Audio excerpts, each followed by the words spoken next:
Szimplán Kortárs egy projekt, melynek keretein belül azt szeretnénk elérni, hogy a kortárs művészetet közelebb hozzuk a fiatalokhoz.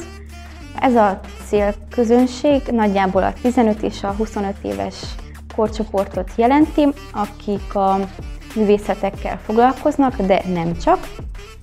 Valamilyen szinten érdekli őket a művészettörténet és a művészetek világa. A csapat, aki ezt a projektet vezényeli, egy nagyon tágas csapat, mindenkinek van külön feladata, van egy PR referens nevezetű szerepkör is, amelyet én töltök be.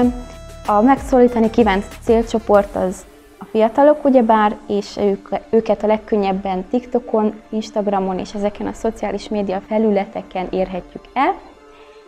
Ezért a kortárs művészetet nagyon egyszerű bejegyzésekkel, képekkel, szövegekkel próbáljuk közelebb hozni a fiatalokhoz. A projekt fő megnyilvánulása egy animáció lesz, amely lassan el is készült. Terveink szerint lesz még ennek folytatása. Ebben az animációban Catalán komédiás című munkáját dolgozzuk fel, és tárjuk a célcsoport elé. Nagyon finom, laktató, egészséges, de valamilyen hiányzik. Az pedig a jelentés. Olyan embereket szeretne megszólítani a projekt, akik nincsenek közvetlen közelben a művészettel. Nem tartozik bele a mindennapi érdeklődési körükben, de az elrendezés tekintve szerintem abszolút jó. Teljesen átlátható, és nagyon tetszik, hogy röviden van. Nagyon inspirálónak találom.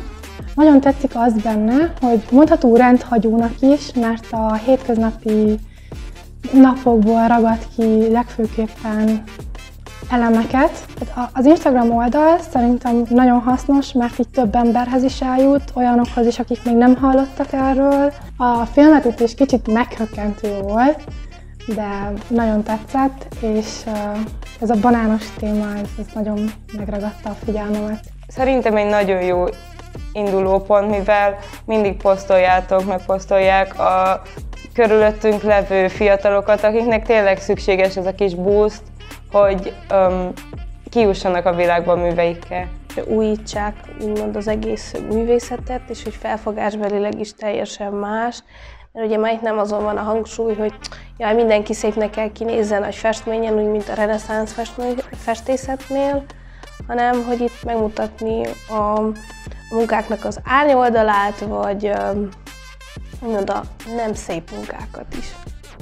Szerintem pont ez a jó, hogy egy friss, üde, kortárs műfajjal próbáljátok megközelíteni, nem pedig ilyen anatómiai tanulmányokkal, vagy színtani, bonyolult kérdésekkel, ugye a Goethe-féle színelmélet, vagy a Johannes Hutten-féle színelmélet, hanem pont egy ilyen friss műfajon belül. Ez teli találat. Egy ilyen kompozitőr-szerű szerepet vállaltam be, hogy összerakjam azt, amit mindenki más megcsinált. Hát még lesz rajta egy jó adag hang, de szerintem így végeredményben elég vagány kis videó lett. Jó étvágyat hozzá!